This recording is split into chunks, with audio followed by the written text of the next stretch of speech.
Welcome to Royal Teaching Centre YouTube channel. आइए आज हम लोग देखते हैं, बहुत ही आसान तरीके से सवाल को सॉल्व करेंगे। प्रश्न आप स्क्रीन पे देख पा रहे होंगे। कह रहा है यदि 5 क्रमिक पूर्णांकों का योग s हो तो इनमें सबसे बड़ा पूर्णांक s से किस रूप में संबंधित है।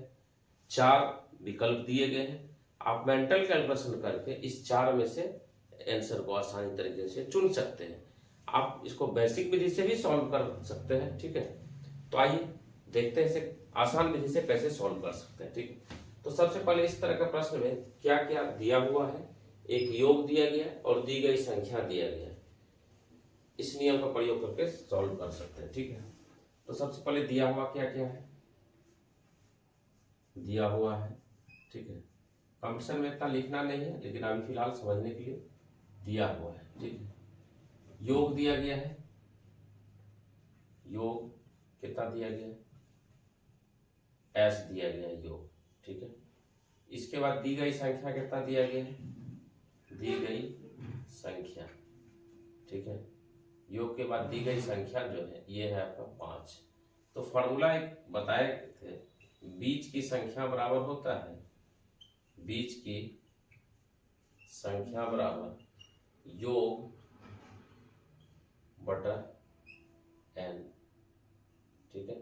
योग कितना है आपका s, ठीक है। n का वैल्यू कितना है 5। यह जो आया यह बीच में आया, ठीक है। अगर मान के चलिए हम बीच में रहना चाहेंगे और 5 आदमी साथ में है, तो हम बीच में है तो 2 बाएं तरफ होगा, फिर 2 दायां तरफ होगा, ठीक है। जब बात हो किसकी, आगे बढ़ने की, बड़ा का, तो दाहिना तरफ वाला लेंगे, और जब छोटा का बात हो तो बायां तरफ का संख्या में लेंगे। यह अभी आपको बीच में है, ठीक है। ये कहाँ है, बीच में। तो जब बीच में है, इसको बीच में रखने के लिए और संख्या 5 ही पूरा होना चाहिए, तो एक इधर भी संख्या का निर्माण हो जाएगा, ठीक है। और एक संख्या का निर्माण इधर हो जाएगा, 2 इधर चाहिए और फिर 2 जो है इधर भी चाहिए, ठीक है।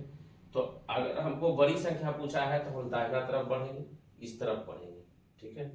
एक इधर आ जाएगा, एक इधर आ जाएगा, ठीक। अब इसमें से क्रमिक पूर्णांक है, सम विषम नहीं दिया गया है, तो क्रमिक पूर्णांक में क्रमागत संख्या में 1 का अंतर होता है। तो इसमें से जब 2 वर्ण की बात होगा 1 और फिर +1, ठीक है। अब इसे हम क्या कह सकते हैं, यहां से रिजल्ट आ जाएगा s/5 + 2। इसका एलसीएम ले लेंगे, इसके नीचे भी 1 छुपा हुआ है, एलसीएम कितना हो जाएगा 5, ठीक है। इसके बाद ये 5 मिल गया तो s हो गया, फिर यहाँ से यहाँ 1 है तो 1 से 5 तो 2 10, तो s + 10/5 इसी रूप में संबंधित है। अर्थात आप देख पा रहे हैं कि सभी विकल्प है, लेकिन ऑप्शन नंबर ए जो है इसका सही हो जाएगा, ठीक है। ये आपका जो है कि आंसर हो गया। तो इस तरह से आसान तरीके से हम लोग सॉल्व कर सकते हैं, ठीक है। पुनः एक बार देख ले, सबसे पहले बीच की संख्या निकालेंगे। बीच की संख्या हमारा निकल गया, और जब बीच की संख्या निकला इसको बीच में ही रखना है, बीच में रखते हुए और जितना संख्या दिया गया उतना पूरा भी करना है। जैसे 5 संख्या दिया गया, 5 तो पूरा कर दिए, ठीक है। 1 2 ये तीसरा, ये चौथा और ये 5वां, तीसरा ही बीच में आएगा। अगर 7 रहता तो 3 इधर आता, 3 इधर आता, तब भी ये बीच में ही रहता। इस तरह से हम लोग कैलकुलेशन करके आसान तरीके से आंसर को निकाल लिए। s + 10/5 के रूप में s से संबंधित होगा। मिलते हैं इस तरह की जानकारी के लिए नेक्स्ट क्लास में, तब तक royal Teaching Centre YouTube channel को सब्सक्राइब करें।